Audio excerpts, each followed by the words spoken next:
Surgery has evolved rapidly during the 20th century. This is due to several important advances. First, anesthesia. Second, antisepsis and infection control. And finally, standards of competency. Vascular surgery arose in this wave of progress due to several milestones. The first was general medical care and critical care improved. This resulted in a longer lifespan with more seniors with symptomatic vascular disease alive and able to tolerate surgery. Second was the Dacron graft. Third, improved diagnostic testing. Not only invasive testing, but new non-invasive testing. And finally, the Fogarty catheter, which opened the door to endovascular surgery. Recently, the Society for Vascular Surgery has decided to sponsor an audiovisual archive to feature the outstanding leaders and contributors to the specialty of vascular surgery. A committee was formed, chaired by Jimmy Yao, with Norm Rich and me, to undertake these interviews. Dr. Peter Lawrence, Mark Eskandari, Walt McCarthy, Melina Kibbe, and Ken Cherry were added to the committee. Dr. Cal Ernst has served as our consultant. My name is Roger Gregory, and today, with Ken Cherry and Jimmy Yao, we will be conducting an interview with the legendary innovator and endovascular surgeon, Dr. Ted Diethrich. Ted, thank you for allowing us to do this interview. Well, thank you for the opportunity. It's a wonderful opportunity. Let's start from the beginning. Where were you born, Ted? I don't like to admit it. I was born in Toledo, Ohio. So people might say I'm a Buckeye. But you can tell from my cufflinks here that I'm a true blue Michigan fan. But my mother was a nurse there, and we were living in Indiana, where my father was coaching and teaching, and she went back to deliver me, so I was only there, fortunately, a couple of days, and then back to Michigan. I have to say also that Dr. Diethrich is a unique vascular surgeon, clearly a star. He's described by one of his old fellows as the only vascular surgeon in the world who is a combination of Hollywood and Wall Street, and at the same time a spectacular vascular technical surgeon. Tell us about your father and mother in more detail, Ted. Well, my father was influential in my life because his interest in coaching and teaching. And throughout all my years in grade school, high school, and so forth, he was very supportive of me in football, basketball, track, and all kinds of athletic activities. And also was a mentor academically for me. My mother probably is as much responsible for my career in medicine as anybody, because she, after having had me and my brother 8 years later, I went back to nursing as a private duty nurse. And I go up and sit with her in the evenings and watch her take care of the patients in the, usually then in oxygen tents. And then she decided to move back into her specialty in the operating room. And so whenever I had a free moment, weekends, I would go up and I would watch the doctors at Hillsdale Community do operations. And on Saturdays, it was unique because all the doctors from around the county would come in and do their tonsil and adenoids and their vasectomies, open drop ether, and I was able to scrub in and help on these operations as a 15-year-old boy. Wow. This is where also you learn medical lingo and names of instruments. And that was very important to me because my mother, she would wash the instruments and she would name the instruments, and then she quizzed me on the instruments. So by the time I was, I actually got employed at the hospital. I lied about my age. I got employed at 15, and you had to be 16 to get an orderly job.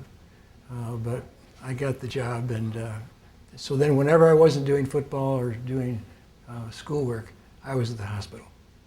Where did you go to grammar school? Was that in the same town? Same town, yeah. In high school, you were described as a model student, editor of the newspaper, on the student council, and involved in multiple sports, football, basketball, track, multi-letter man. And weekends, you worked in the hospital. Yes, I did. Now, for college, University of Michigan. Well, I really didn't have a choice. I probably could have gotten a scholarship at Yale for basketball. I wasn't that good, but my father had connections there. But that wasn't a possibility because of the cost of it. And to go to the University of Michigan with a scholarship for $100, I mean, that was sort of a natural thing, only 45 minutes away or so. In addition, I was always very musical. I played in the high school band, orchestra, Acapulco choir, and I had this dream since I knew I couldn't play football at Michigan that I'd like to play in the Michigan band.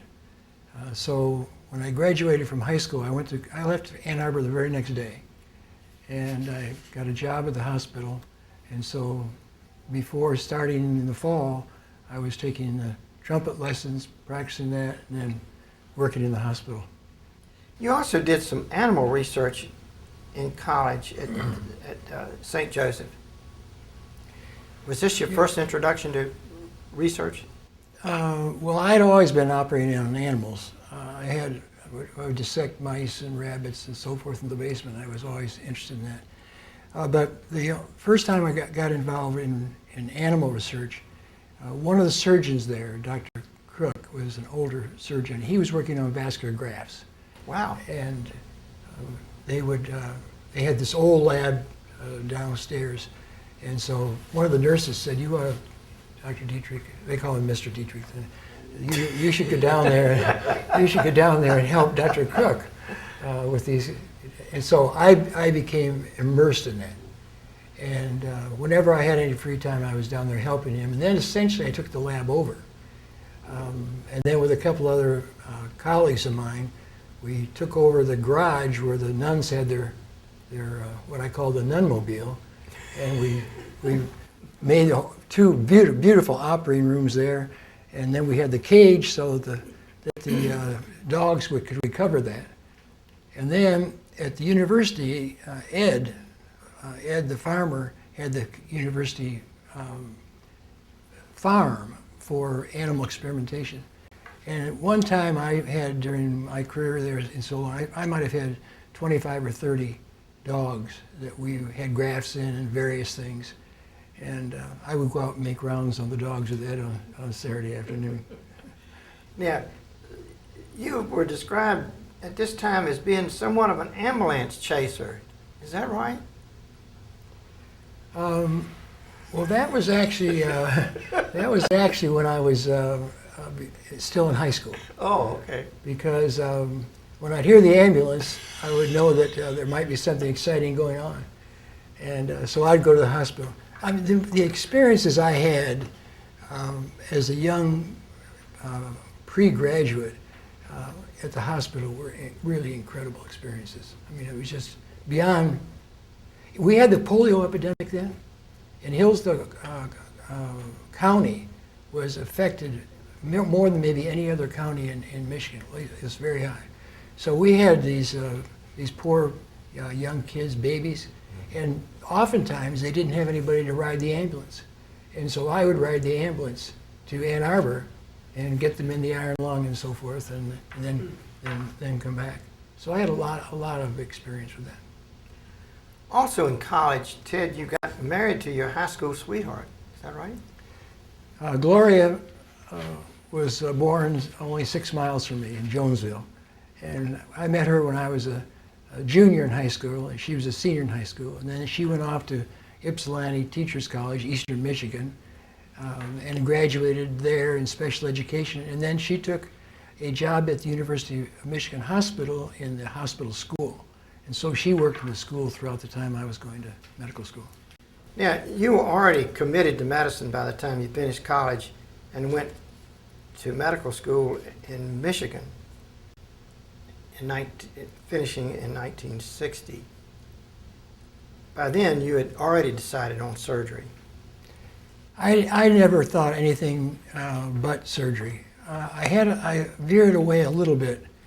I was enamored by neurosurgery Right. because when I took call, well, that's the other job I had. I took call every night at St. Joe Hospital from the time I arrived there because I applied for an orderly job.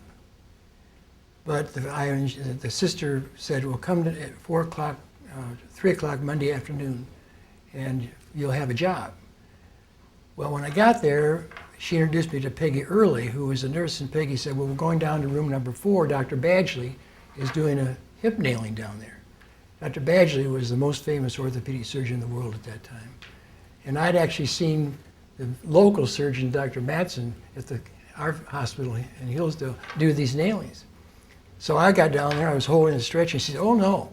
She said, you're going to scrub in and relieve the nurse. She's off duty now because they're going to close the case. So I went in, and fortunately, I knew the instruments, and I'd seen it, and I did it. From that time on, I had a scrub job at St. Joe, and I'd get through class, I'd go over there, take call 24 hours a day, and go back. So I was very busy. Sounds like it. Now, you did your internship also at St. Joe Mercy Hospital. Well, when I was a senior in high school, in college, in medical school, I was interested in neurosurgery because I was interested in the carotids, interested in stroke, and I actually had developed a heat exchanger where we could, through cannulation, it was a Brown-Harrison heat exchanger modification of a Brown-Harrison, and we could plug in artery, plug in vein, and we could actually bring the temperature down. We could lower the temperature, thinking about brain trauma, kind of things they do now, but this was, 30 years earlier. So I hung out with a neurosurgeon for a great deal of time. And then a lot of the neurosurgery trauma I saw. So I really was enamored by it. So when I was graduating, Dr. Kahn had already given me an appointment in neurosurgery. But at that time, you had to take an internship and you had to take a 1-year residency. So he said, go to St. Joe, take that, and then you come back and you can get the residency. But he said, one thing is you got to go with Ma Crosby. Well, you wouldn't know who Ma Crosby was. But she was the most famous neuroanatomist of the world. She was only about 3 feet tall. And she was scary to look at, but boy, she was bright. And so I went over and interviewed, and she said, oh, Mr. Diethrich or Dr. Diethrich, I'm very happy to have you work with me. So 2 days a week I would go over there and work with her. And she'd sit in the stool and I'd stand up and she would say, well, we're going to pith the brain at this point, and then 2 days later you're going to keep a file on it. So every 2 days I'd see these monkeys and they would, I'd make a record of what they'd done and everything. And so I was definitely going to neurosurgery. And then one day I got this call, I think they called it code blue then or code red or something. Dr. Diethrich called the operator, so I called the operator. I knew they must have had something serious go down in the air. And I said, yes, what is it? I said, Dr. Diethrich, your monkey is loose from Kresge Research Building and it's running down Huron Avenue. That was it. I said, I'm through with these monkeys, so I am not going to do it. So now we'll talk about this more later in the interview, but this is at a time too when you started thinking about the saw. Well, yes, I was doing research on the saw at that point because if I were going to go into neurosurgery, I didn't want to use the giggly saw. Right. That was such a crude instrument. And so we had gone down and purchased a saber saw from Sears Roebuck, and we were modifying the plate on that so we could protect the brain. Right. But it didn't work.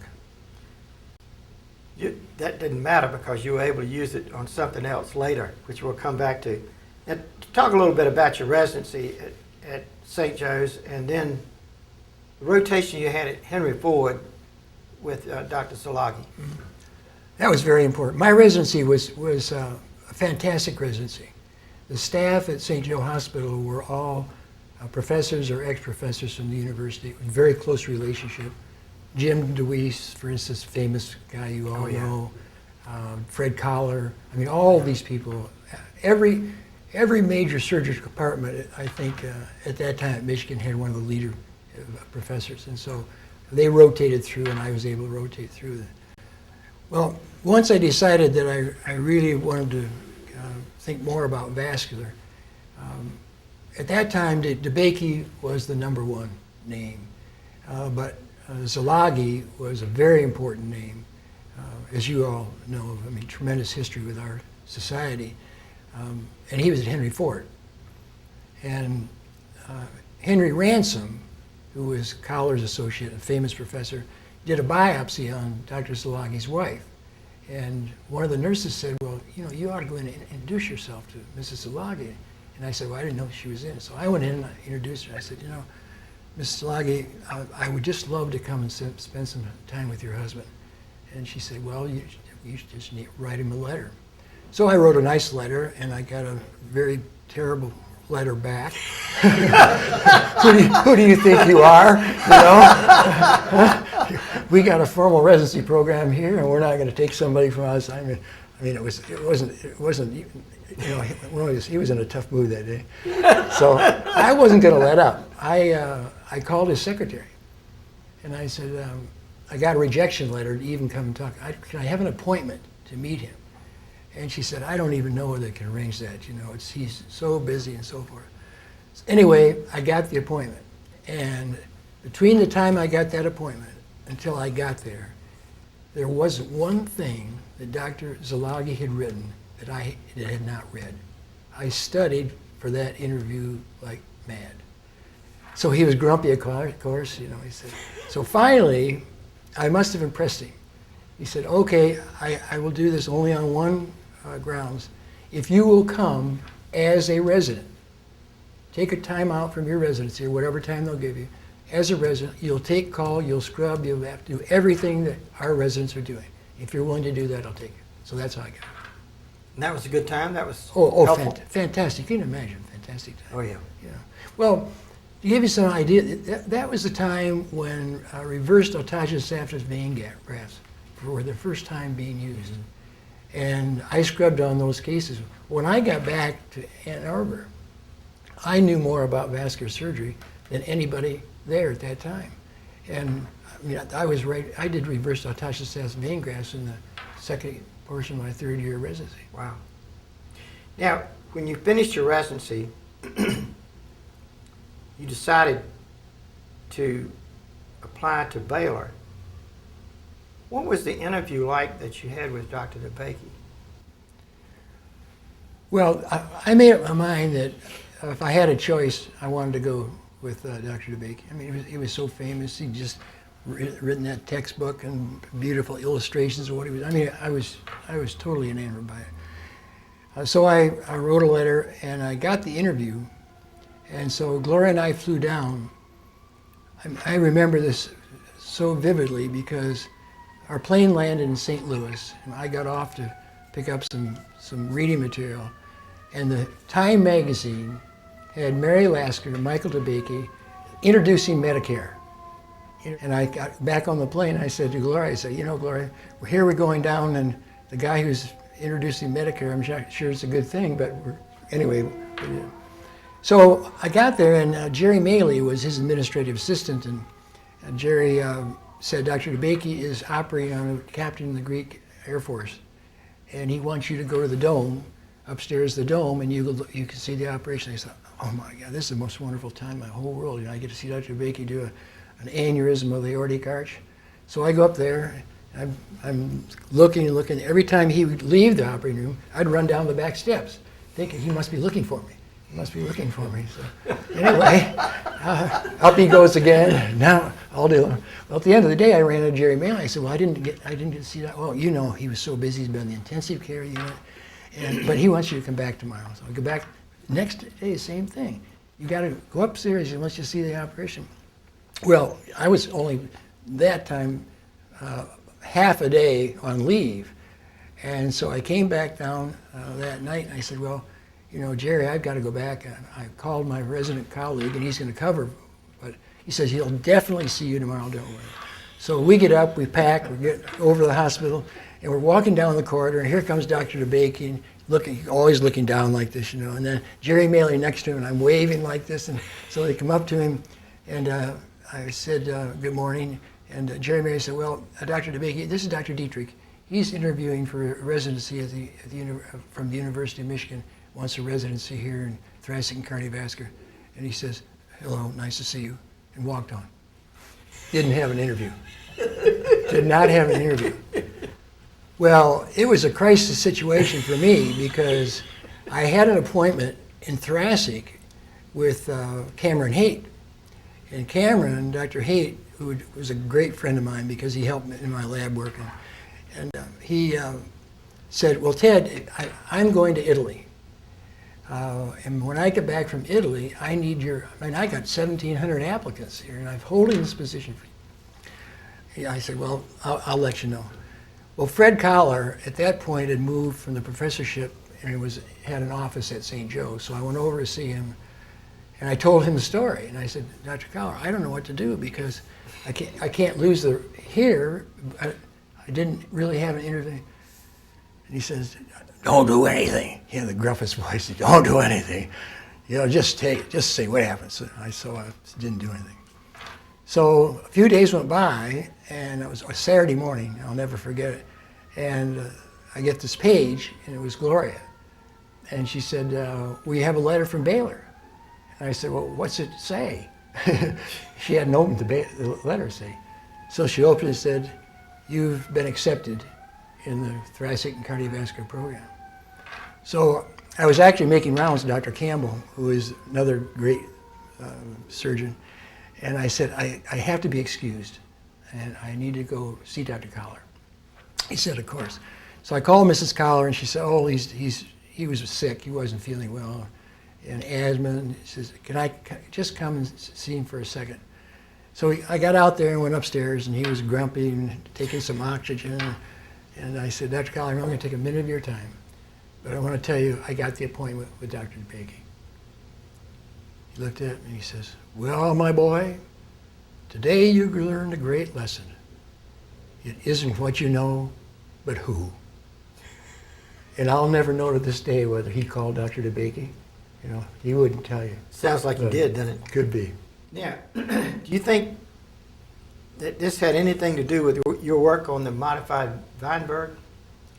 I think it did because we were doing a lot of work and good work. And that was accepted by the Society of Thoracic Surgeons at their first meeting in St. Louis. And so I gave that paper. And when I finished, Ed Garrett, who was Dr. DeBakey's senior associate at that time, right, came up to me. And he said, well, Dr. Diethrich, it's interesting, we're working on the same thing. Right. And then he showed me some of his work. And I'm very certain that Ed knew of my interest in coronary. And he had a similar, so I'm certain that he put in a plug for me. Now, when you got to Baylor, clearly you were an outsider. You were this guy from Michigan, certainly not part of the inner circle at Baylor in the surgical program. How did you interact with Dr. DeBakey, and how did you finally break through? Well, my problem was that I was the first resident that got an appointment in thoracic and cardiovascular that had not gone through their program, because that was the way it was set up. So you were a suspect. Yeah, I was a suspect, and it was a treacherous program anyway, because Dr. DeBakey would throw somebody out, finish their. Well, I'll tell you a little story. It's interesting because I rotated with Dr. Cooley the first quarter. I mean, what a gentleman he was. I walked in there, and he had met me. He'd seen me at a couple of exhibits where I was showing some thoracic work. He said, oh, doctor, it's so nice to have you. Takes me in the locker room, gets the clothes for me and everything. It's just a gentleman. I had a wonderful time with him. We became really close friends. We actually traveled and operated places together. The next rotation was the VA, and that was mostly pulmonary and tuberculosis. And so I was finishing that and go to the county hospital, which is a great rotation for the young residents. And Charlie McCullum, who was the colleague of mine the same year, with George New, we were all three together. He called me on the phone in desperation. He said, Ted, He says, you've got to come over and you've got to take this next rotation. And I said, why? He says, Bakey, he's on a tyrant and he's after me and I'm out of here. After all these years, I'm going to be out of here. I said, Charlie, I don't even know where Methodist Hospital is. And you want me to come over? Because that resident on that ran Dr. DeBakey's service. I mean, it was a huge responsibility. We'd make rounds and you have 50, 60 patients on you have to know everything about those patients. So he said, he begged me to do it, so I did.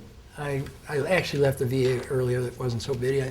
So I went over there. I stayed there night and day to learn every single thing but never saw him. Never saw him at all. Just worked with Charlie and Polly, the secretary. And so when the day before Christmas came and Charlie was to rotate, I'm sitting there at the desk. There's a long corridor, and Dr. Bakey could hear him coming down this corridor. Always the same. He always had his key right out in front of him because he'd come in, he'd look at whoever was sitting there, and then put the key in, open the door, and slam the door. So there I am sitting there with my 50 pages, and he walks in, and I don't know whether they told him who I was or not, but anyway, I said, well, Dr. Bakey, I'm Dr. Diethrich, I'm the resident for this month, and I'm ready to make rounds with you. It went okay. I thought it was going to be worse than it was, but I knew so much. I mean, he couldn't ask me a question I didn't know. So the first day went pretty well, and the second day and the third day, some little snafus. And then he said, well, I think maybe Polly or somebody said, well, Ted, you need to start scrubbing. You know, you can't spend all the time just taking care of the patients. So I scrubbed him the first day, second assist, and it went fine. Next day, it went okay, and then it was a heart, and I was a second assistant on the heart. It got worse. He said, well, Dr. Diethrich, don't you know how to hold the retractor? He says, how can I do this operation? You can't give me exposure. This went on for 3 or 4 or 5 or 6 days, and it deteriorated every single day. It got so bad that we had a little lunchroom, and the anesthesiologist would say, Ted, don't come in this room to tell us you're going to scrub again. Don't scrub ever again. You're on your way out of here. Saturday morning, I scrubbed in for a carotid, and I draped the carotid. He walked in and tore the drapes off and walked out. And I said to the circulator, what did I do wrong? She said, no, it's the way we always do it. I draped again, came in, tore them off again. And once he didn't say a word about it. And so, third time comes in, he looks at it, he says, you don't want to help me. You don't even know how to drape the patient. Call Dr. Jimmy Howe and get him in here to do this. See? The next day I scrubbed in the operating room. It got even worse. He said, Dr. Diethrich, I've had enough of you. You go stand in the corner of the room and see if you can understand the sequences we're going through and what we're trying to do with this patient. I mean, I knew it was over. There's curtains right there. Well, the end of the story is that we had legions of foreign fellows. I mean, we make rounds, you had 50 foreign fellows behind us. And these are all good guys. They became my buddies. We played tennis together. We had time and so forth. So Polly said, Dr. DeBakey wants you to go in room number 2 and expose the femoral for a femoral apoptic bypass. He had 3 rooms. 2 was the peripheral, carotid, peripheral. 3 was the heart, and 4 was the complex vascular procedures. And he was in 2. So I went in, I exposed the groin, exposed the above the knee, and at that time we were always using synthetic graft. And so I just waited. And then I said, well, how's he doing? He says, it's getting worse in there. So he's got patients on 17 drips, he's throwing instruments around, he's cussing. And I said, well, I'll just stand by. I look up at the guys up there, you know, and they're going like this. All my buddies say, sew it in, sew in the graft, you know. I said, no. That'd be the end of me if I do that. But the time went on, and things getting worse, and I look up again, and they're going like this, you know. So I did it. I sewed in the graft, and always at that time, we put a needle distally, and we shot it on the table angiogram. And we closed that up, put the angiogram on the view box, and closed the incision. So finally he comes in, he looks at the incision closed. I said, Dr. Bakey, I put the bypass in, I closed the incision, and there's the angiogram on the view box. Goes over, looks at it, and walks out. I knew he was going to find Art Bell to get me discharged, because he was the assassinator. So I knew what was going on. So anyway, that afternoon I made rounds with him, and he didn't say anything. And the next day we made rounds, and things were going okay with rounds, but I hadn't scrubbed back in again. I thought I can't do that. So we're going across the bridge there, and he stops, and the legions of guys go, you know. And he turned to me and he said, Dr. Diethrich, starting tomorrow, I want you to operate every day in room 4. Wow. It was like night and day. I just read something here. It reminded me. He mentioned to people, and Tommy caught this, I tested him. Yes. I tested him to see if he could stand it. After that, he never spoke in my whole time with him a nasty remark. I could do anything I wanted to do. I was in charge of the New Brown Founder and Research Laboratories, so I could go down, work on an aneurysm, go up. I developed a preservation chamber, developed the whole heart transplantation program. Never a word from him. Suddenly, you were in the inner circle. Mm-hmm. Yeah. And Ted, you stayed at Baylor from 67 to 71, rising to assistant professor. Tell me a little bit more about your time with Dr. DeBakey relating to the other surrounding stars that were there. George Morris, Stanley Crawford, Ed Garrett, the famous Jimmy Howell, George Noon, not to mention Denton Cooley. Incidentally, was this rivalry with Dr. DeBakey and Dr. Cooley, was this an intense sort of thing when you were there? Or? Well, during my period, it was intense. When I first arrived, it was a respect on both sides. You know, they're connected by a tunnel. They're both professors in Baylor, and there was respect. But as time went on and some of these bad things happened, then it became open hostility.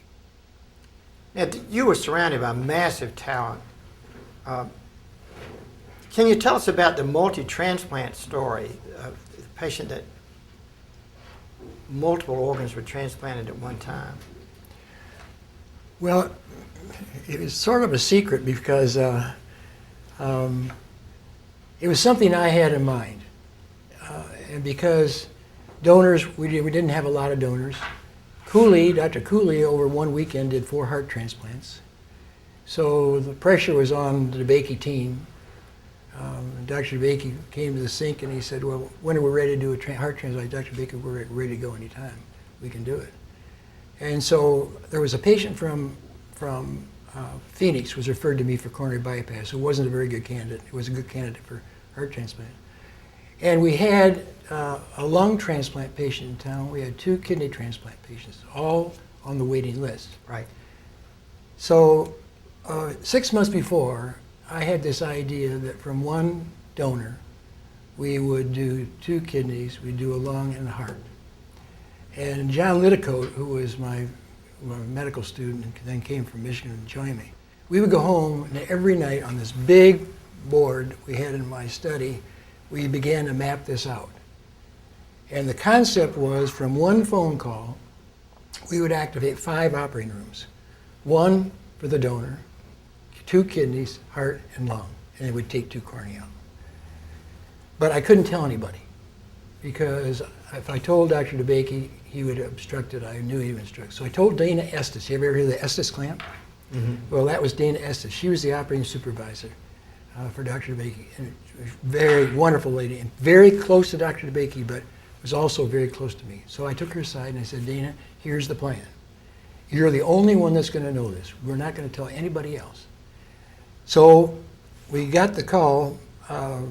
Well, the Heartbeats had gone to St. Luke's to play a concert. This is the band. The band. That you were in with Right. Dr. Cooley. And at the end of that, they had some wine, and there was this cute blonde nurse was over there, and we were sitting talking to her. And I said, well, I'm Dr. Diethrich from the transplant team, and if you have any donors here, here's my call. About 3 days later, I was coming home from Pop Warner football with Tad. I got the call St. Luke's. I knew what it was immediately. So I called John. I said, John, let's go down to the office, get in our blues, get our white coats, and we'll go down to the hospital. So we walk in the hospital. The brunette wasn't there. Some old nurse was there. The place was empty except for just one curtain around this. I said, well, I'm to the transplant team. Do you have a possible donor? She said, we may have a donor. So I go over. I do a neurologic on her. She doesn't breathe. Put her back on. I said, well, I think this is good. We need to transfer the patient to Methodist Hospital. I said, where's the husband? He's in jail. The husband's in jail. Yeah, why is he in jail? Well, suspect of murder. They think he killed her. So I said, where's the jail? So John and I get in my car, and we drive down to the jail. We go in, and I introduce myself. I'm Dr. Diethrich from the transplant team at Methodist. I understand you have Mr. Hernandez here. And yes, and I said, well, could I see him? He said, well, I guess you could. So he puts me in the cell, locks the door. I'm locked in with Mr. Hernandez, the murderer, you know. So I said, well, Mr. Hernandez, I'm from the transplant team. I've seen your wife. She's not surviving. And she would be excellent for a donor. We could help patients with it and everything. I said, may I ask you just one question? Did you shoot your wife? Oh, he broke out crying and weeping. He said, doctor, no, she was despondent. There was a gun in the glove compartment, and she pulled it out and shot her. But you didn't do it. He said, I did not shoot my wife. I would have never. I loved her more than anything. So I said, thank you. I ring the thing, get out of there. I go to the sheriff. I say, Sheriff, I got to tell you one thing. He didn't shoot her. He didn't shoot her. I need to take him back to the hospital so I can get the permits. Can you believe this had ever happened today? So John's in the back seat with Hernandez. He's about peeing his pants. With the handcuff? Any moment. Huh? No handcuff. No handcuff. No handcuff. No, Okay. nothing.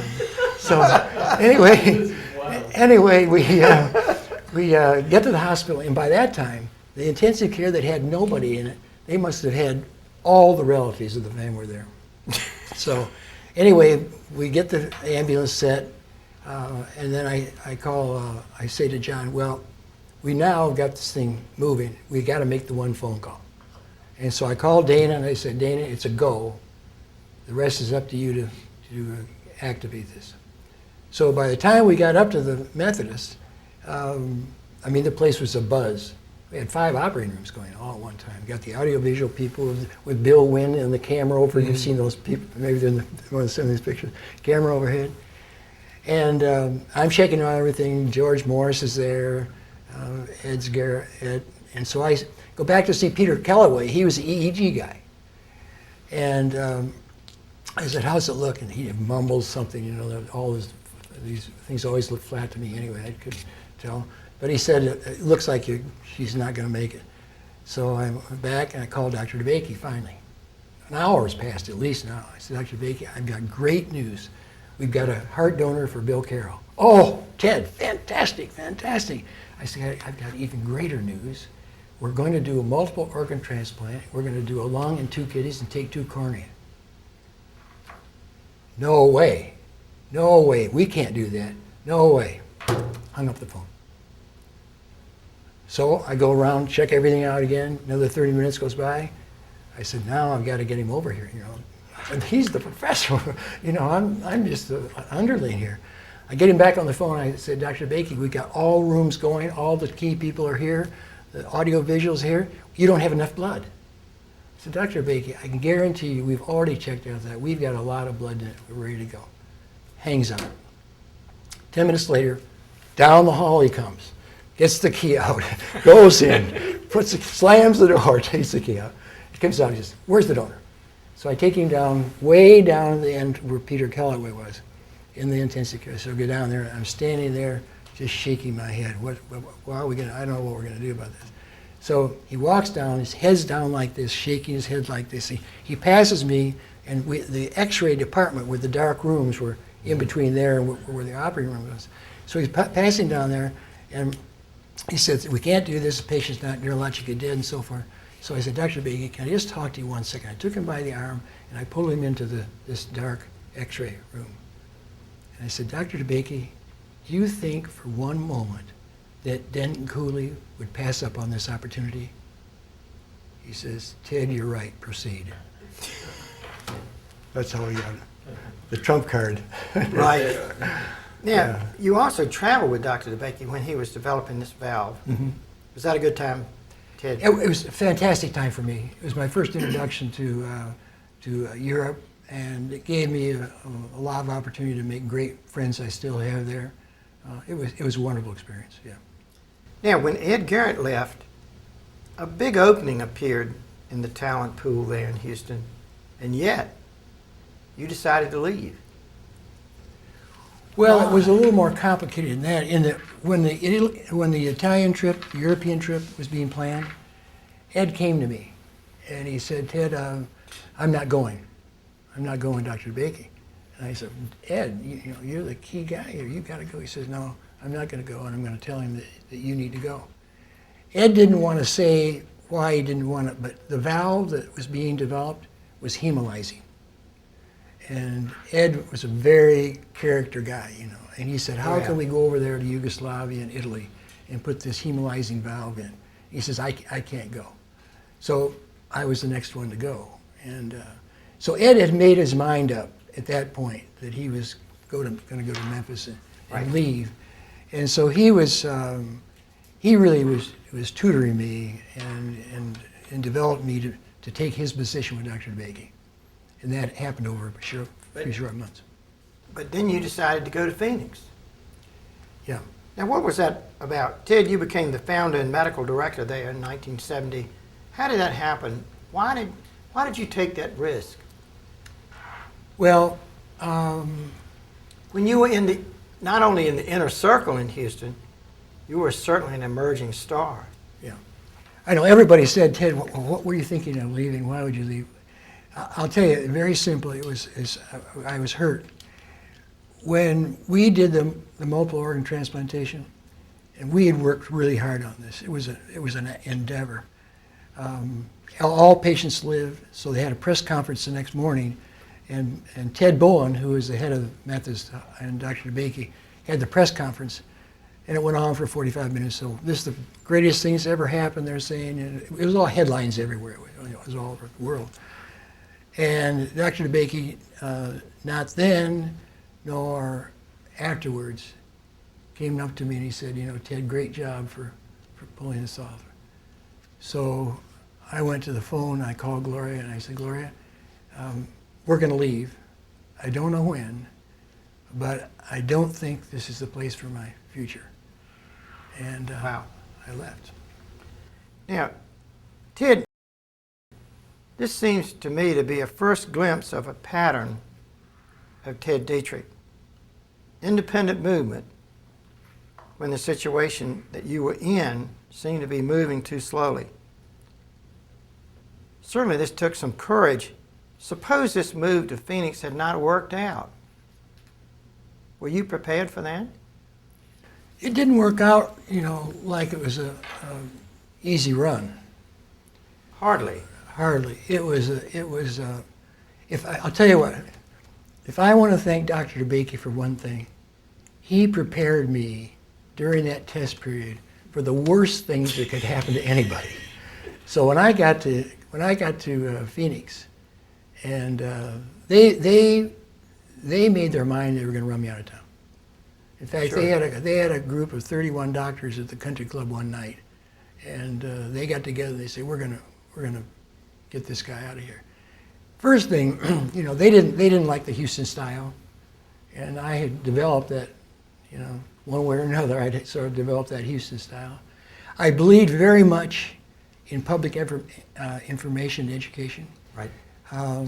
And I let that be known that that was one of my really goals. That's why I wrote the books. I wrote books on heart disease and so forth. But the doctors didn't like it. They hated that. Didn't like it. They didn't like it. But that was a walk in the park for you by that yeah, time. Yeah, I got through it. Now, the Arizona Heart Institute developed into a multifocal institution involving not only just patient care, but research, and most important, that had never been focused on before, was risk factor assessment, preventive medicine, education. These were areas that, were these all part of your original plan?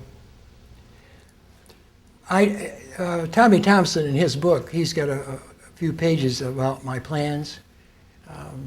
And I'm not sure all of that was mentioned, but a lot of it was, certainly the education and the research were very important. Do you think that some of the reason that the local medical community was hostile, was this an element of jealousy, and you think they were threatened by what you were bringing? I think it has to be, because when I got there, they really, there weren't any heart teams. They were doing very little work. We brought new technology, and it's a whole new atmosphere. Ted, I want to talk now about some focal areas that they'd like to discuss in more detail. Not only the Arizona Heart Institute that I think we've started with, but also you just started educational conferences at that time. I can recall a combined non-invasive conference that you initiated there in Phoenix, not only non-invasive vascular, but non-invasive cardiac. This went on for years. There was nothing like this anywhere. Also, the now famous endovascular conference, a spectacular audiovisual conference. Did this originate, Ted, because of mainstream resistance, do you think, to your ideas about endovascular surgery? I know that you had submitted abstracts to SBS, and anytime they were endovascular, they were not exactly smiled upon. I was on the SBS board representing ISCS for a number of years, and it was almost like being Dr. DeBakey. You go sit in the corner, because they didn't want to hear about this endovascular stuff. But you had experience with sitting in the corner. You knew how to handle it. Yeah. So these conferences were, I'd have to say, a massive success. They were successful. One of the people ask me, well, how do you come up with these ideas, these things? I say, what is the need? What is the need, and how do we fulfill the need? And there was such a need this time. Nobody was practicing endovascular. They didn't know what endovascular was.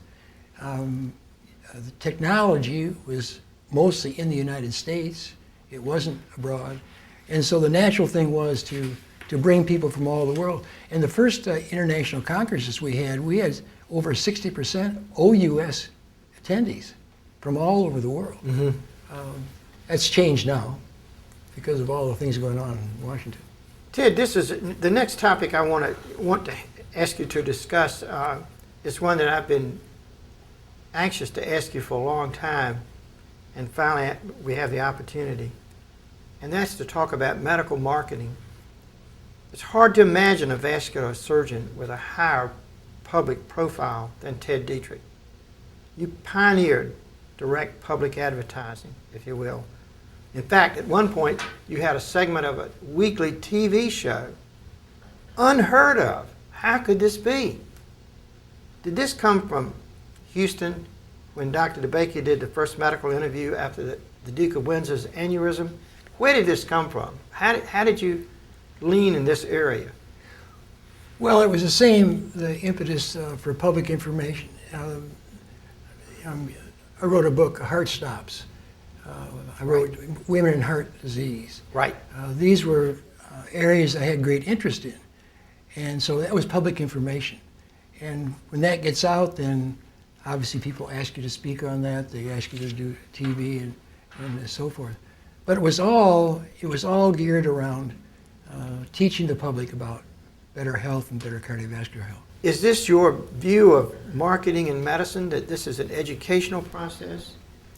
Well, I think this has changed pretty dramatically. Oh, it has. Now, I felt very comfortable in what we were doing because I didn't think there was blatant advertising, although some people thought it was. I thought it was fulfilling a need. Now, you don't see so much of the education out there, but you see a lot of marketing. Now, I was taught during my training that no marketing, advertising, whatever was permissible with physicians. This was beneath a doctor's dignity. It might even be unethical. How did you respond to that, Ted, when you first started the Arizona Heart Institute? Well, my first encounter with that question was with the society, medical society, because I went for an interview, as you have to do, and some question came up about Houston, and I said, well, I just want to make it clear that one of my goals is to educate the public about cardiovascular disease and prevention of cardiovascular disease. And if that's not consistent with being a member of the society, then I'm withdrawing my name. And I did. And I was in the society for a long time until they said, you know, you really must come in. So I made it clear from the beginning that this was a mission I was on and we were going to fulfill it. The next topic I want to bring up is endovascular surgery. You founded the International Society for Endovascular Specialists and also founded the Endovascular Journal. Ted, is this another example of you taking things into your own hands when the mainstream did not seem to be moving fast enough? Well, I don't know whether they weren't moving fast enough, but I would say they weren't moving at all. But there was a need again. There was a need some way we had to get surgeons to fulfill the endovascular roles that were going to be out there. Right. So however you do it, whether you do it through journal articles, whether you do it through meetings, and then very soon after we started this, we did change the name from surgery to specialist and the journal from surgery to specialty. I had a lot of resistance from that. Even my colleagues on the board of the society were against that. But I had the feeling in those early days that this whole movement was going to be, in endovascular, was going to be multi-specialty.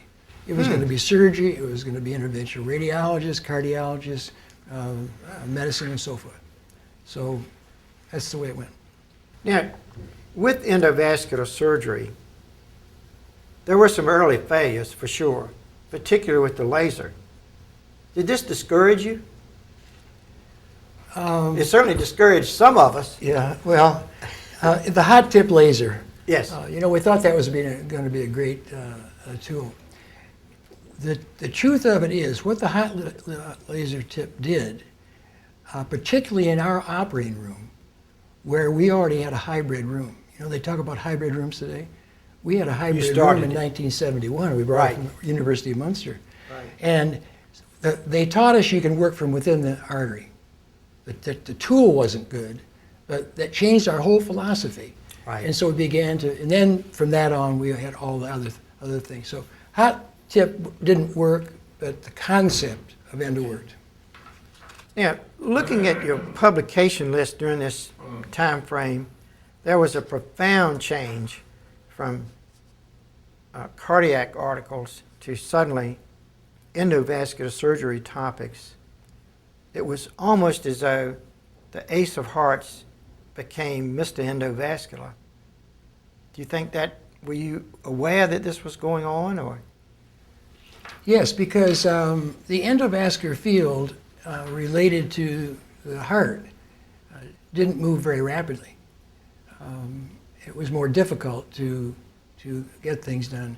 And then the need, once again, was in the areas of aneurysms and occlusive disease. And so my emphasis moved over to that area. Now, let's speak about endovascular surgery in more detail. In the interview that you and I did several years ago about the endovascular explosion, one of the questions I had for you then was, why does this work? How can this work? How can you mash a blood vessel, put metal cages in it, and expect it to perform as though it was smooth endothelium? The answers you gave for me then were elusive. Do you have any idea now? There's no question that it does work. Why does it work, Ted? How can this possibly work? It actually doesn't work, does it? I mean, we don't have any of these bioabsorbable stents. We don't have any, none of this that we have. If you make a list of all of our tools and technology now, we still have neo-intimal hyperplasia. Yes. We have thickening. I was at a conference in Snowmass last week, and they were presenting this. We don't have the answer to it. And we're still exploring. I mean, one of my big research projects now is with a company from Belgium called Cardiatis, and they have developed a multi-layer flow modulator.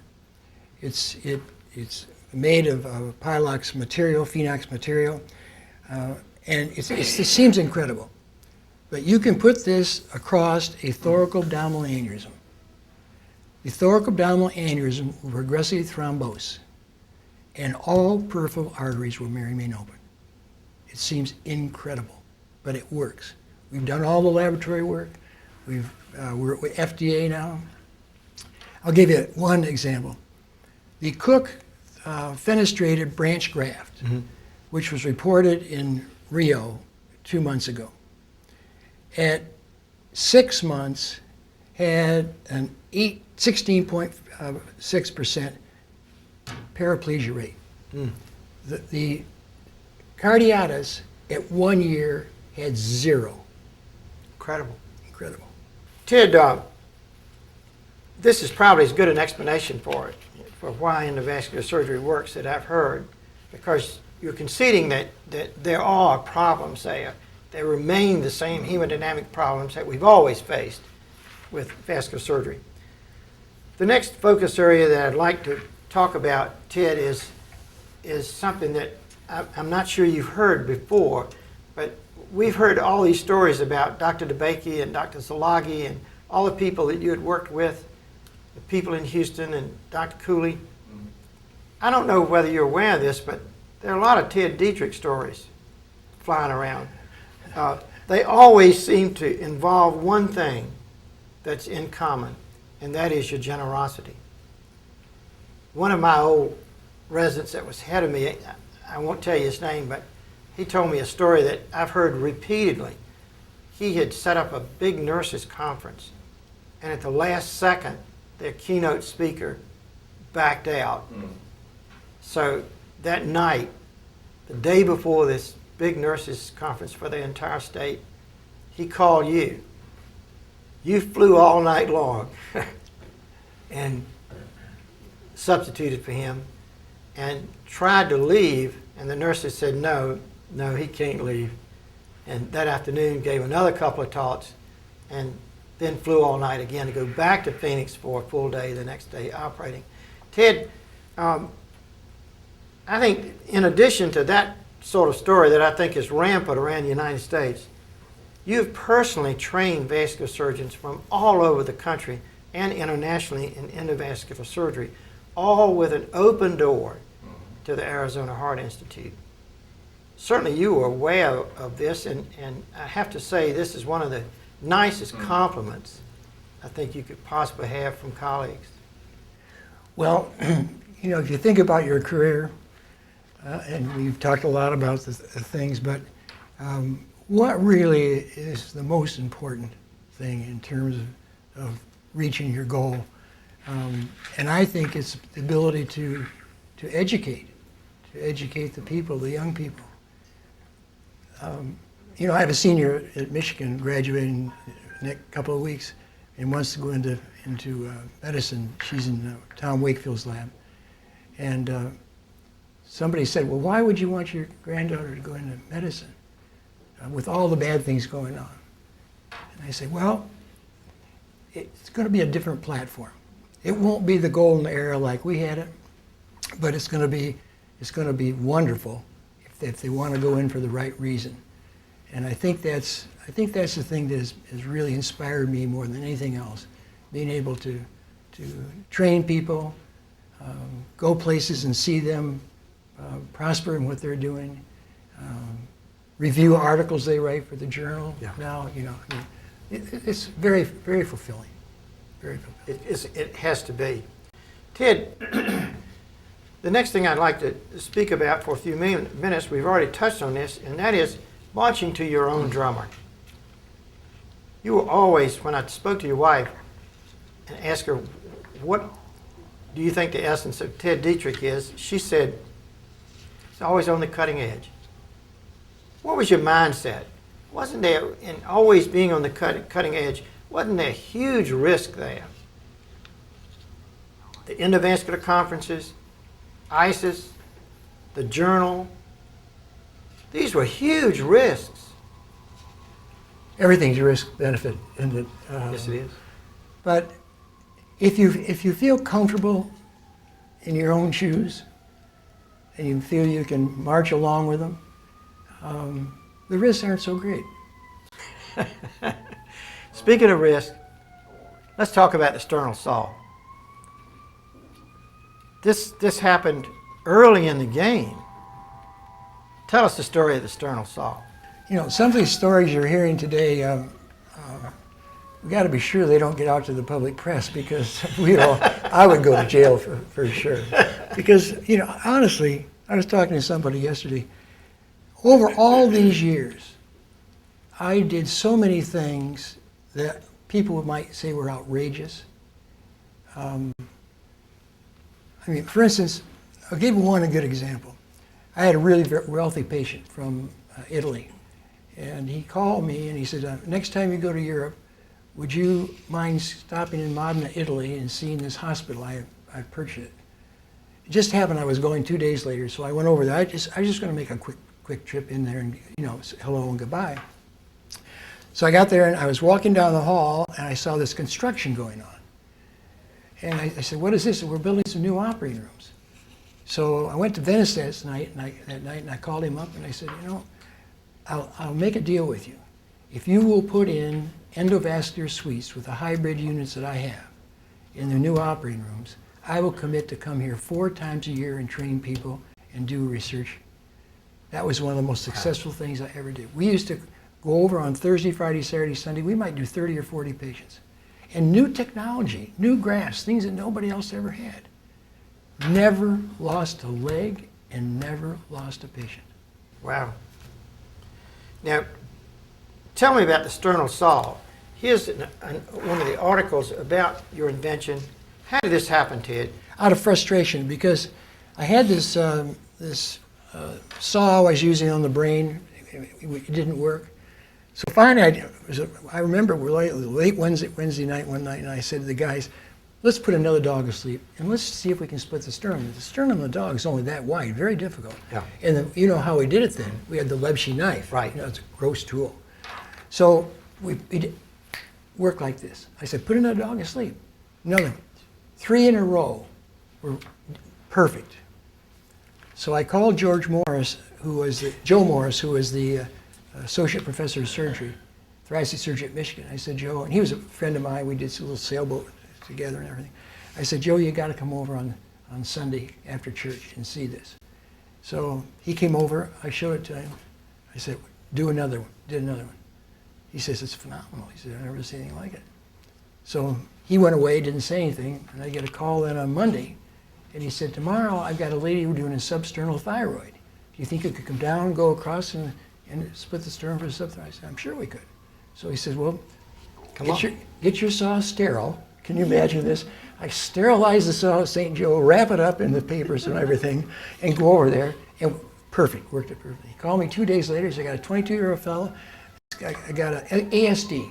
Can you think we can split his sternum? I said, we did it again. That was the beginning. And from that time on, we really formed the Sarnes Company. Right. And that was the beginning of all that equipment. Now, Ted, this was only one of many inventions that you've been involved in various companies, at least 6. Endologic, Endomed, and on and on.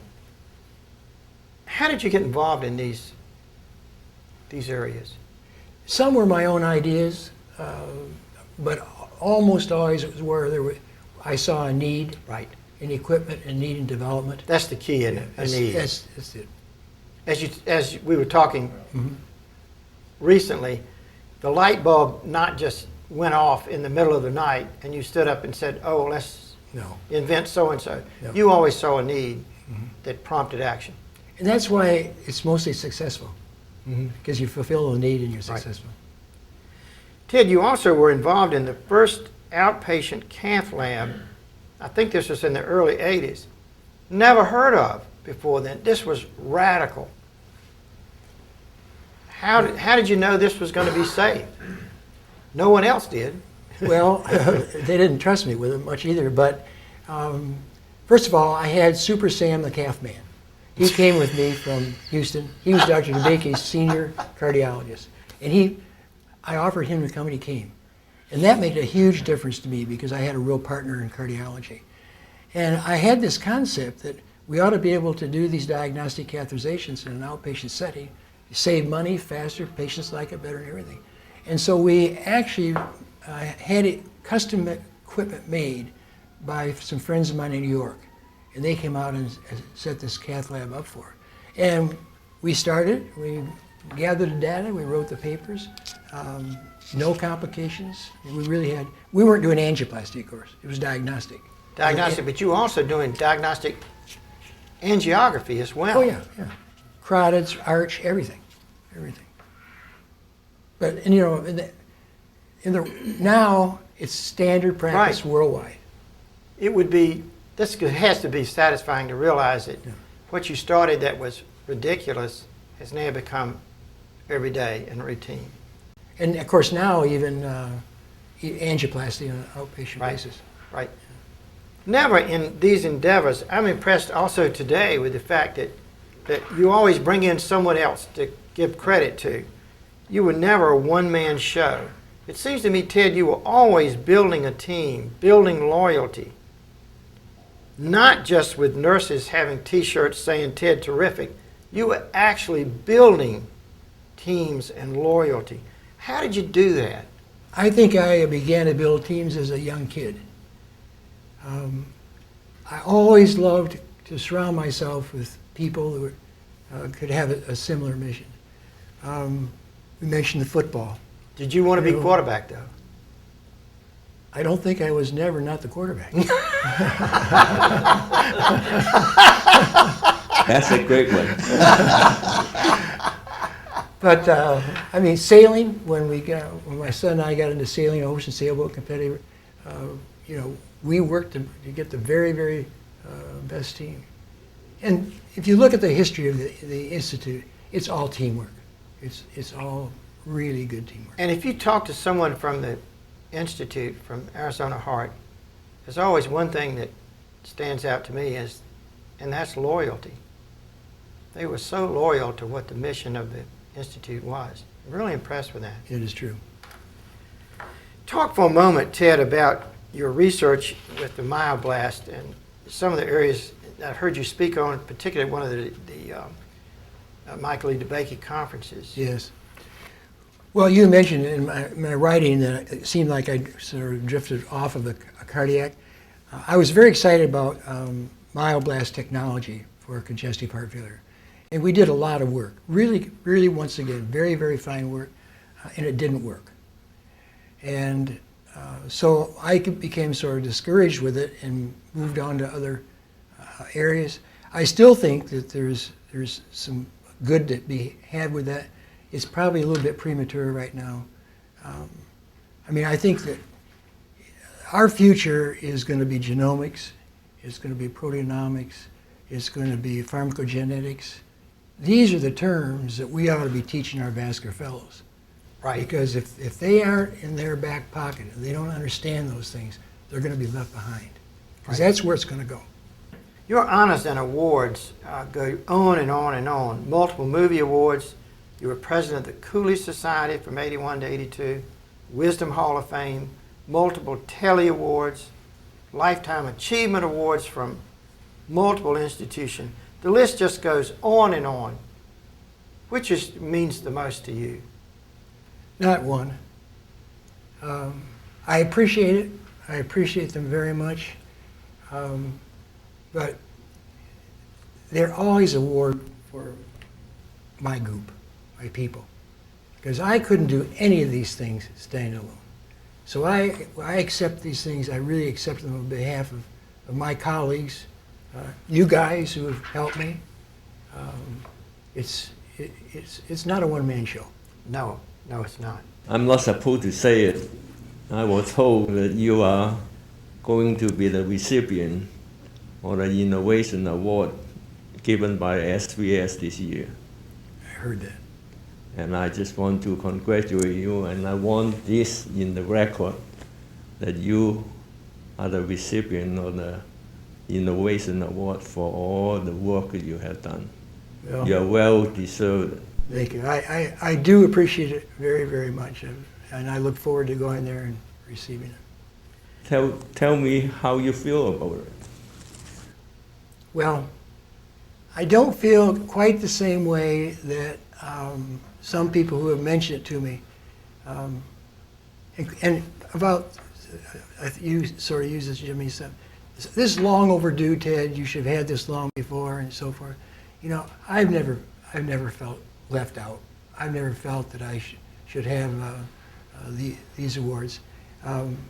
But it is awfully nice at the end of your career, as you near the end of your career, and particularly when you've got something looming that might end my career, my life a lot faster, to be appreciated by your colleagues. And that's important. We will keep this tape until you get it, and then we put it back on. Okay. We're not going to let the cat out of the bag. Okay. So everybody here is sworn to silence. Absolutely. Now, Ted, you have over 500 publications, multiple books, some 10 books. In addition, I might add, you are the prominent character in a couple of novels, particularly the book Hearts, written by Tommy Thompson. What was Tommy Thompson like, and what was your relationship with him? How did you get to be truly the central character in this book, this novel? An interesting thing about working with Dr. DeBakey, once he had your trust, then he would often be busy and not want to meet somebody like Tommy Thompson from Life magazine. Right. At some point in time he might want to, but so he would say, go, Polly, have Mr. Thompson go see Ted or Dr. Diethrich. And so Tommy came in and we just kind of hit it off. I was very interested in what he was doing, and he became interested in front tennis. We played front tennis together. We went skiing together with some of the guys. And as time went on, I could see that he was really a talented guy. Oh, yeah. And so he would come home after interviewing people at the hospital and sit with Gloria and me and have dinner. And then he would write things down and say, well, can you explain this to me? Can you explain this to me? And then he was the one that you read in here who knew the secret that I was leaving Houston before anybody else, because I had told him what my goal was. Wow. When you look back at your career, why you? What made you so different? I know that you have a perfectionist trait in all aspects of your life. Surgery, clothes, cars, sports. You think this was an asset? How did all this happen to you, Ted? Nobody's asked me that question before, and I don't know the answer to it. I think I got some very good genes, and then I had some early training and upbringing, tremendous influence by my mother and the people that I was surrounded with, and I just think it gave me a head start. I think it, in the way I think about things and the way I do things. Now, to speak for a moment specifically about time management, to do all the things that you have done, all the things that you're doing now, and the things that you look forward to doing in the future, all requires exceptional time management. Do you have any tips? I call it gear shifting. I think that people get wound up in activities, spend extra time on it, takes their mind, they can't get it off of. I can shift gears very, very rapidly. I can be on one project, I can shift and be on another one, and you can be very effective that way. You save time, you get more done, and you don't waste time. Hadn't heard that one before. I call it Terrific. gear shifting. Terrific, terrific. This had to play a major role in all your accomplishments. Yes, yes. Now, another question that I doubt you've heard before, and this is one that I think is very important. As human beings, we all have disappointments. I think there are things to be learned from disappointments. When you look back at your career, do you see disappointments? Well, I know as time went on, there were disappointments. I mean, any surgeon knows that the worst disappointment is to lose a patient. It really is. And you don't get over that right away. And then you make mistakes. There's no way you can move at this pace and do all these things and not make mistakes. And you try to minimize the mistakes. And I think the disappointment is if you made the mistake and you don't respond and rebound. I think that's a bad thing. Let's talk about sports and hobbies. You were with the dance band in Houston, the so-called Heartbeats, playing trumpet. Is that a good time? It was a great time. Great guys, great fun, and you know we played at the American College of Cardiology here in Chicago. Yeah. We made a record. Didn't Cooley on bass. Didn't Cooley on bass. I tell you, Denton doesn't know C from B from A. But I'll tell you, didn't matter. He's 6'4" and he sure looks good playing that thing. You were also involved in water skiing, which was a great picture of you in the Life magazine article that we have here on the table. Water skiing, telling the driver of the boat, "Go faster, go faster." Did you have a good time with water skiing? Oh, I love water sports? skiing. Yeah, I love water skiing. Now let's talk about this article, the one in Sports Illustrated that talked about frond tennis. Well, this was written by Tommy Thompson because Tommy, frond tennis, first of all, is like jai-alai, Right. but it's played with a racket and small balls from Mexico. And I learned the game in Acapulco, and we went down to meet a patient of mine. I came back home, I called Gloria and I said, "Gloria, we've got to buy a different house because we're going to build a fronton." And we built the fronton. It was 30 feet rather than 50 feet rather than 100. But it was great because we used to, every Sunday, the gang, residents, fellows, everybody, as soon as they got through rounds, they'd be out the house. We'd be playing front tennis, play touch football, whatever. So it was really good. And Tommy fell in love with this. And so he was writing about transplantation, so he got the idea, a doctor tries to transplant, because I was a transplant surgeon, but it was transplanting a sport, not the heart. Wow. Now, are you still playing in that basketball league with the attorneys? No, I had to give that up. That was in this Life magazine article also. Yeah. You know, Roger, this Life magazine article wasn't so good for me. You know? Well, why not? Well, first of all, Just because of the nature of the article, because T-shirt. yeah, it was bad. I mean, I took a lot of criticism for that. Well, that didn't bother Ted Diethrich. Well, oh no, it bothered me a great deal. Oh, did it? Life magazine had done a few months before an article on the brain. Right. And when they contacted me, when the writer contacted me, he said, "We'd like to do something like that on the brain." And it was a good article.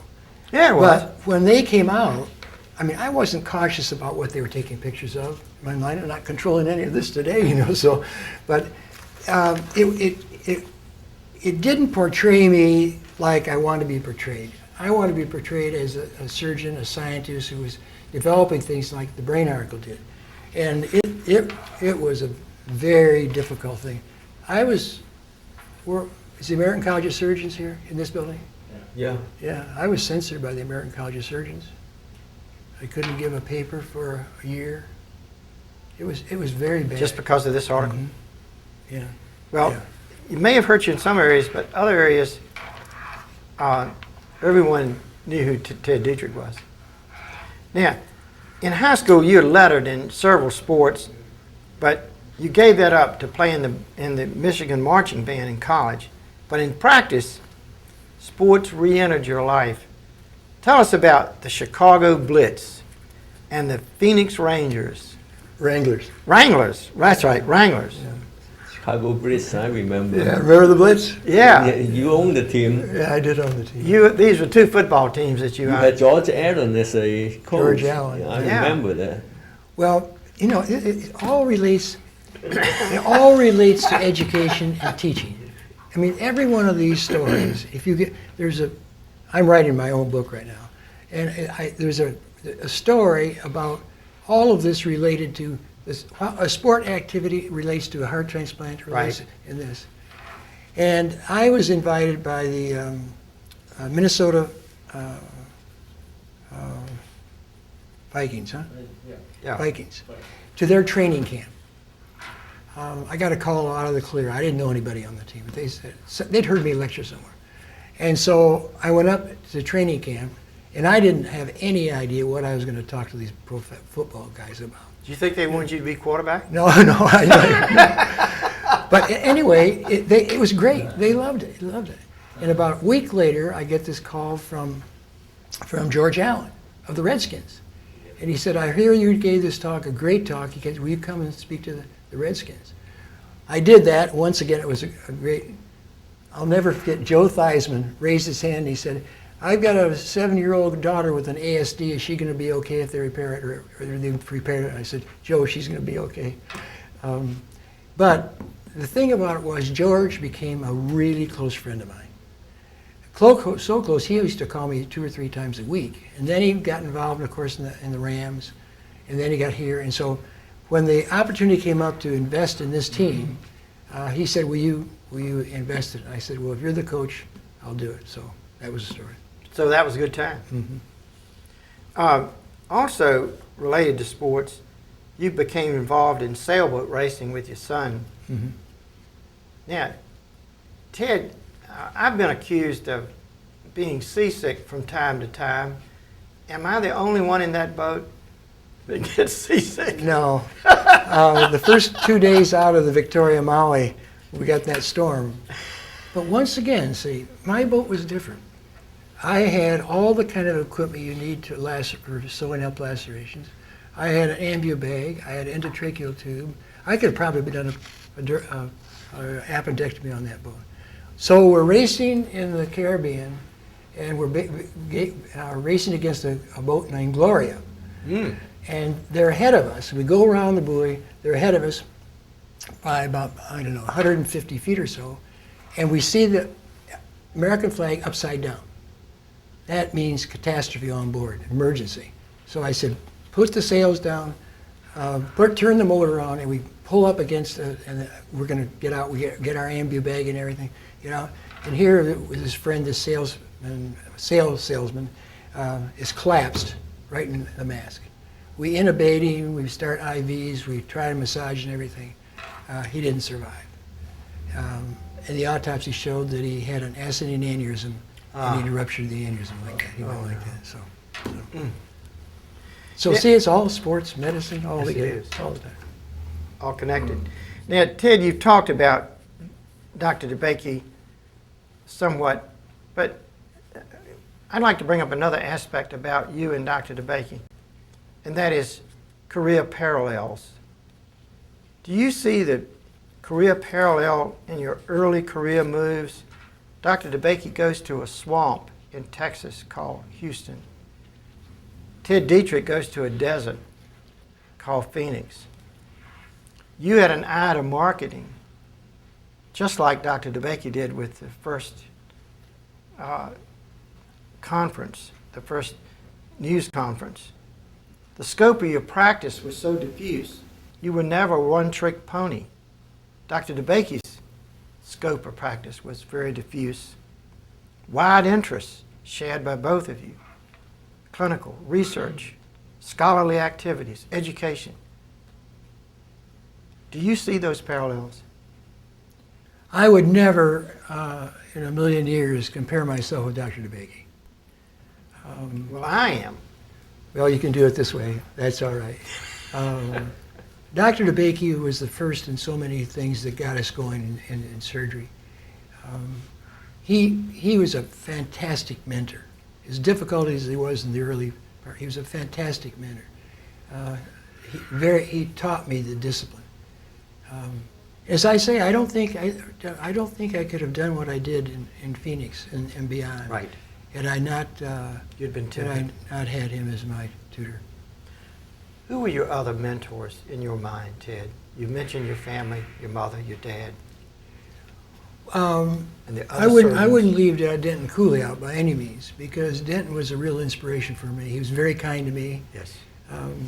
Denton didn't believe in the Weinberg and coronary. So every time he had to go someplace in the world, he would have me come over and I would give him the slides and everything. So we became really, really good friends. He came out and visited us in the operating room, and he was very important. We talked about Dr. Zalagi. I think Dr. Zalagi had a real influence on my early days because he was so disciplined, Yes. such a perfectionist. When I got back to Ann Arbor, people could see that I'd been someplace, that I'd been taught something beyond just sewing a graft in. I think he was very important. I've had so many people that I've dealt with that have been so helpful to me. It's hard to say one or the other. The last segment of this interview, Ted, that I'd like to bring out are opinion questions. Just your opinion. No one else's. The first question has to do with medicine in the United States. As we were talking about last night, medical care in the United States has become a complete political football. Do you think we're lost? Have we lost our way? We're in bad trouble. We're in really bad trouble. And it's going to take us some time to recover. The gap now to get approval for a device in the United States and Europe is 7 years. The cost is going up like this, and it's about 79% of the costs on those are related to FDA costs to get the product. And we talked about education. Say my granddaughter says, Papa, I want to be an endovascular specialist. Where should I go to train? Well, quite frankly, there is not any place in the United States that she could go and get the current information on technology that is out there. Probably send her to Leipzig, Germany, if you can believe that. And I think that's a sad commentary on our country. Very sad commentary. The next opinion question I'd like to ask is about the Independent Board of Vascular Surgery. As you know, several years ago, led by Frank Feith, along with many others of us who supported this, wanted an independent board of vascular surgery. The Society for Vascular Surgery voted overwhelmingly to support this concept, and yet it failed. Why do you think it failed? I can't tell you because I don't know about the internal politics. I'm sure there were a lot of politics on the board, and I think that is probably what it's about. Now, the merger of SVS and ISCVS, do you think this harmed international exchange? I don't think it's helped much. It hasn't been very successful, has it? The meetings doesn't seem to be very successful. You're talking about Frank's meeting that went down in... I'm talking about the exchange of international surgeons coming to the United States. Oh. Do you think the merger has, whereas ISCVS in the past was very instrumental in that exchange? I think it's been ineffective. And I think that if you want to look at education, what we need to do, one of the primary things is, I use the word global, global, global. And we ought to have all the barriers down so that we can be training people globally from over there, here, wherever it needs to be. We need to set that up. It's absolutely vital for the future. What role should SVS play in this? It would be wonderful if they'd be a leader in it. Because it's very, very difficult. It's going to be difficult to get this done. You've got, first of all, your academic institutions are silos. If you've dealt with, I dealt with the University of Michigan all the time now. They're silos. It's hard to get things moving. We have board structures, and we have certification processes, all these. These have to be addressed if we're going to conquer these problems. SVS could be a leader in this. What's your favorite operation? He loved them all. The one you happen to be doing? Yeah, I tell you, an operation I really do like, and a young fellow called me the other day and asked me how to do it. I like cervical, carotid subclavian bypass in that area, particularly. I like the anatomy there. You do that particularly well. Yeah. What's your favorite car? I like my little silver Jag. It's 10 years old, but I still like it. Not the Ferrari. I sold the Ferrari. So that wasn't your favorite car? Well, it was until it needed so much work. What's your favorite boat? Boat? We sold the boat. We sold our boat. Was that your favorite one? No, I had a CNC 61. A beautiful, beautiful boat. Good, Fast? Fast, big. We raced it a lot of places. Ted, if you had to give advice to young surgeons today, what would you tell them? Get as broad an education as possible. Look into the things I was talking about, the genomics, the proteomics, and all that's going to happen. And don't be satisfied when you meet an obstacle that seems to be impaling what you want to do or what you want to be. In other words, have a Zalagi philosophy about this. You're going to get it. You're going to get that training. Figure out how. I think that's what I would tell them. Well, I'd like to thank Ted. Remember, I called you and asked you to train at secondary for carotid artery stent. Right. And you did it, and he has been very successful. He's good too, isn't he? And he's very good. Yeah. Now he's the chief of vascular surgery. Yeah. I'm. Those things make me proud. You know, that when somebody moves. I mean, it's wonderful. Yeah. You told me you're going to endow a chair at Michigan. Could you tell us a little bit more about your idea or endow chair? Yes. Actually, I did it. I've been working on it for 2 or 3 years. Jim Stanley approached me originally about doing something. And my interest in biomedical engineering, as you can see from all this, is pretty pervasive. And Jim called me in about 8 or 9 months ago and said, we're thinking about getting a professor in biomedical engineering and vascular surgery. And I said, well, let me see if I can sponsor it. So we endowed this chair.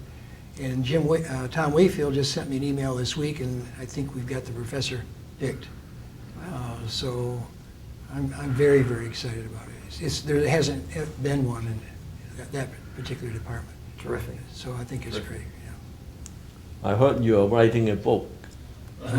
Yeah, I am writing a book. Tell us about it. You just heard about it. If you publish this, I may not have to do it. I wanted to follow up on your talk about sending your granddaughter to Leipzig and the fact that scientific initiative and innovation has really been stymied in this country. Do you see any movement or any changes in Washington that will allow us to regain the lead in that we seem to have lost? Unfortunately, Ken, I don't see it right now. I think it's going the other way. The taxes on the companies, you meet with the presidents of the major device companies, and they're moving overseas. They're going to the BRIC companies. You know, the BRICS are Brazil, Russia, India. These are the companies where they're concentrating on now. We're being punished for success, these companies. Yep. So it's an uphill battle. Yeah. Well, Ted, thanks for coming. My pleasure. Nice to be with you guys. Appreciate it very much. Thank you. Thank you, Ted. Thank you, Roger. Ken, thank you. It was an honor. Thank you.